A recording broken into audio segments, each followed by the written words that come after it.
ఇప్పుడు రాబోయే ఎలక్షన్‌లో టీడీపీ, జనసేన కూటమి గెలుస్తది అనుకుంటున్నాను. ఎందుకు టీడీపీ జనసేన అనుకుంటున్నారు? ఎందుకంటే ఇప్పుడు జగన్మోహన్ రెడ్డి పరిపాలన మీద ఎవరికీ నమ్మకం లేదు. హ్మ్. ఆయన పరిపాలన ఏమి ప్రజలకి ఉపయోగమైన పరిపాలన ఏమి కానట్టుగా జనాలను ఒక ఆలోచన అయితే ఉంది. హ్మ్. అందుకు అంటే జగన్ ఎందుకు కాదనుకుంటున్నారు? సంక్షేమ పథకాలు మంచిగానే ఇచ్చారని అనుకున్నారు సంక్షేమ కదా? పథకాలు ఎవరైనా ఇస్తారండి. ఏ ప్రభుత్వం ఏం వచ్చినా సరే, ఏ పార్టీ వచ్చినా సరే ప్రభుత్వం ఏర్పాటు చేసినప్పుడు సంక్షేమ పథకాలు ఇవ్వాలి. అది కామన్. హ్మ్. అది రొటీన్గా నడుస్తున్నటువంటి ప్రాసెస్ అది. దానికి సంక్షేమ పథకాలు ఇచ్చారు నాకు ఓట్లు వేయండి అంటే అవుతుందా? అభివృద్ధి కావాలి మెయిన్. ఇప్పుడు సింహం సింగిల్ గా వస్తుంది అంటున్నారు కదా, మరి జగన్ గారు మరి ఎన్ని సీట్లు గెలవచ్చు అనుకుంటున్నారు? సింహం సింగల్ అంటే సింహం అనేది అడవుల్లో ఉంటుందండి, అది జనాల్లో ఉండదు. అది అలా అది బోన్లో పెట్టేసి బంధించేస్తారు ఆ సింహానికి, అది సింగిల్ అవుతుంది. అప్పుడు అది బంధించాలని జనాల్లో ఉంటేనే అది మనుషులు జనాల్లో ఉంటారు, మృగాలు అనేది అడవుల్లో ఉంటారు.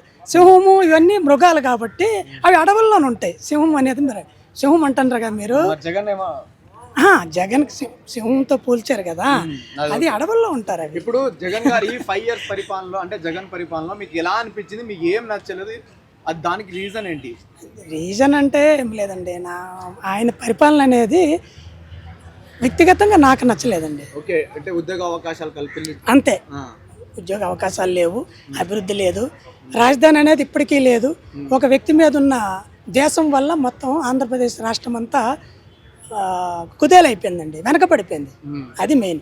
అంటే ఇప్పుడు జగన్ గారు మళ్ళీ ఇంకొక ఛాన్స్ అంటున్నారు, మరి 3 రాజధానులు నీట్గా డెవలప్మెంట్ చేస్తా అంటారు. సో దాని మీద మీ అభిప్రాయం ఏంటి? 3 రాజధాని ఇప్పుడు చేయనోడు ఒక మూడు రాజధానులు అని చెప్పి ఒక కిట్టిగా ఎక్కడ పెట్టినోడు మళ్ళీ ఇప్పుడు రెండో ఛాన్స్ ఇస్తే మళ్ళీ రాజధాని చేస్తాడని నమ్మకం పెట్టండి. ఓకే, మీరైతే నమ్ముతున్నారా? జనాల్లో అయితే నమ్మకం లేదు. అది ఇప్పుడు షర్మిల గారు కాంగ్రెస్ లో చేరి అన్నపై విమర్శలు చేస్తున్నారు కదా, మీకు ఎలా అనిపిస్తుంది? అన్నపై విమర్శలు చేస్తున్నట్టు ఆమె కాంగ్రెస్లో చేరింది, వాళ్ళ పార్టీ తరఫున ఆమె చెప్పుకోవాలి, వాళ్ళ పార్టీ లైన్ ఆమె చెప్పుకోవాలి. అంతేగాని ఏదైనా వాళ్ళది చెప్పలేమండి. ఇప్పుడు అన్నదమ్ములు అనుబంధం, అన్న అక్క చెల్లి అనుబంధం ఉంటే ఉండొచ్చు.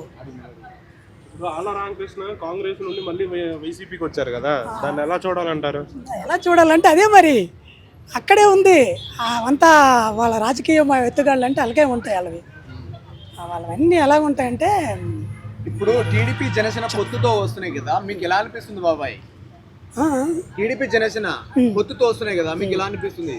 పొత్తుతో వస్తున్నాయి అంటే మరి నాకు అనిపిస్తుంది ఏంటంటే, ఈ రెండు ఒక కూటమిగా ఏర్పడితే జగన్మోహన్ రెడ్డికి ఓడించడానికి అవకాశాలు ఉన్నాయని ఒక ఉద్దేశంతో నేను నమ్ముతున్నా.